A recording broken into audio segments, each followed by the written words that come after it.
In preparation for Remnant 2, I thought it was a good time to go over the story so far. Remnant from the Ashes takes place in a post-apocalyptic world, and the lore is revealed through various means, including environmental storytelling, item descriptions, and dialogue. While the game allows for procedural generation of levels and encounters, the lore remains consistent throughout. Here, I'll be going over the summary of the game, and in this video series, we'll also be explaining the lore and history of other planets and key characters we meet. Please remember to like and subscribe for more videos, and let me know your thoughts in the comments. In Remnant from the Ashes, we start off searching for a hero who never came home after their victory against a dragon across the ocean. The waters were treacherous, as a storm around the Dragon Tower sets us off course, and we emerge on the shore of an unknown area filled with tree-like enemies. Here, we come across a stranger who is struggling against the shrub-like entities. He is fighting alone, and we have seen no other signs of life. Doing our best against the enemy, we become overrun, but thankfully are rescued by some of the inhabitants of Ward 13.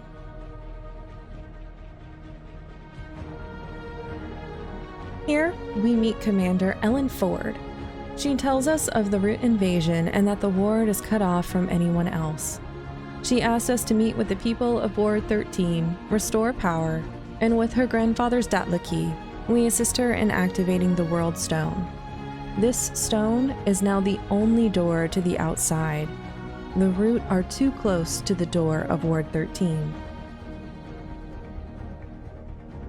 Ellen also tells us more of her grandfather, the founder of Ward 13, his mission to find a way to vanquish the Root, his disappearance over 30 years ago, and his hideout, where we might be able to find something in his notes to help us reach the atoll. Upon reaching the founder's hideout, we find his notes, journals, and a letter to Ellen, saying that he has left to seek out the Root Mother and a path away from this world. Once we reach the old church, we find the Root Mother and ask for her help in finding the founder and a way to reach the atoll. In order for her to help us, she must remove herself from the hive mind of the Root to avoid them learning our plans, and she asks for our protection as the Root will come for her. Afterwards, she tells us to meet her in Ward 13. She tells us that before she became the Root Mother, her name was once Evelyn, and that she was once the wife of Andrew Ford, and she guided him to the labyrinth, and that now we should look for a shimmering tower and speak with the Keeper so that he might grant us access to the passage between worlds.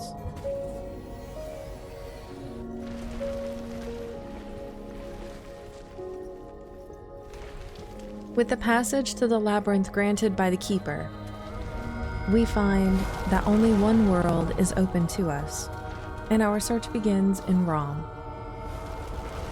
Here, we meet one of the Akari. She tells us to speak with Eslan, the Undying King, for the answers we seek. Once we reach the Citadel, Eslan reveals himself and says he has the key to the Founder's location, but to receive it from him, he asks for our aid in acquiring the heart of a guardian from another planet. Eslan then sends us to Corsus, a swamp-like planet where we find little welcome.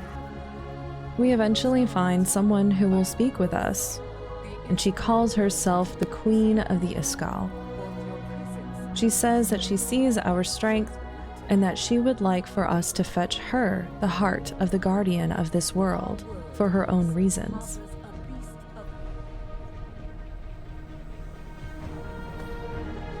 Now we are left with a choice.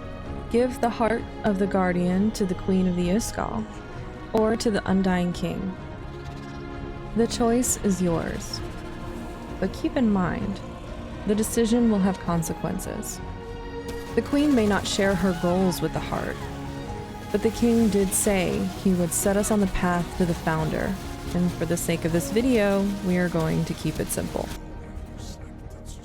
Eslan, upon receiving the heart, restores the guardian of Ram. Or so we think. He then gives us the key to Yesha by opening a path through the labyrinth.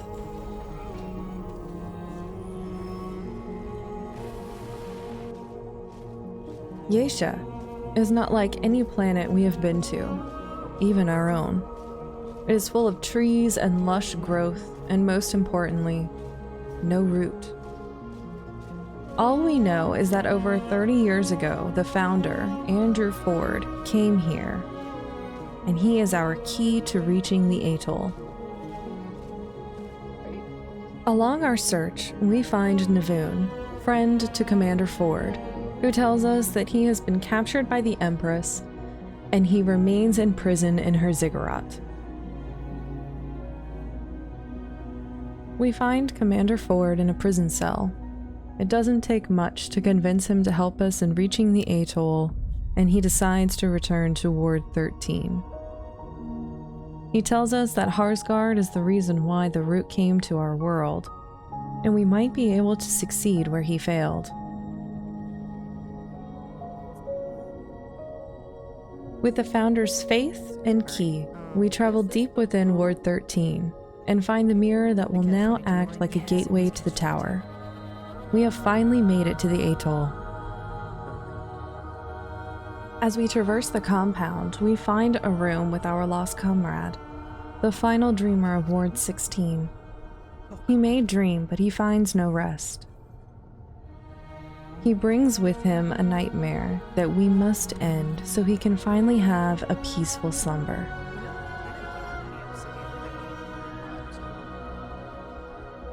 With the final dreamer's death, we see the destruction of Ward 16 and the tower that we once saw at a distance.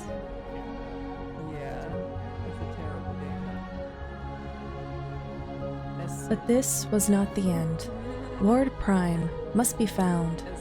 The portal that was left by Dr. Leto when he destroyed the World Stone needs to be closed.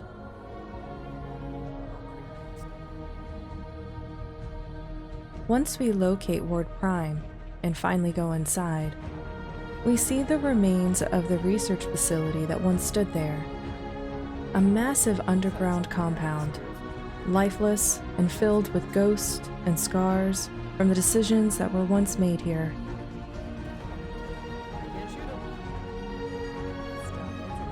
Once power is restored, we are able to use the portal and come across Resum, the icy planet where we meet Clementine. It's been 90 years since the logs in Ward 13, and yet she is still a young woman. Clementine hasn't aged a day since she left the ward. She isn't happy that we have traveled this way, having to fix our mistake already as the shadows attempt to follow us through the portal and leaves with her guardian. Her guardian is thankfully still alive, strong, and with Clementine's help, they have kept the root at bay from invading Resum. But the root are getting stronger, and the guardian knows that it's a matter of time before the root invades. Each time they grow closer, the guardian can't keep Clementine safe forever. She can't help this world, but she can help Earth. And we need her help.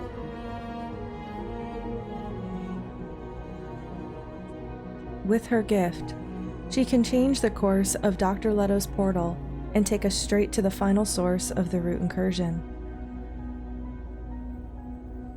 Once we pass through the portal, we find Dr. Harsgard, what little is left of him. The willing host is now completely one with the root, exactly like he wanted. Harsgard tells us that we understand nothing, and man cannot free themselves from sickness and death. But he could, and he would not allow us to stop him. We fight Harsgard, and all the power of the root that flows through him. And after a long and difficult battle, and thanks to Clementine's help, the root decide to abandon him. We quickly return through the portal, and Clementine decides it's time for her to leave. saying she has no need to return to Ward 13, as it was never a home for her anyway. But she does hope that we meet again. We say farewell and go back to the ward, where finally there is a reason to celebrate. Finally, the Root has no other way to access Earth. But maybe the Root wasn't the only thing that we needed to worry about. Thank you all so much for watching or listening. Please let me know what you think, if there was more you'd like me to dive into, or if there's anything I missed. I appreciate you all being here. I will see you all in the comments, and I will see you next time, Traveler.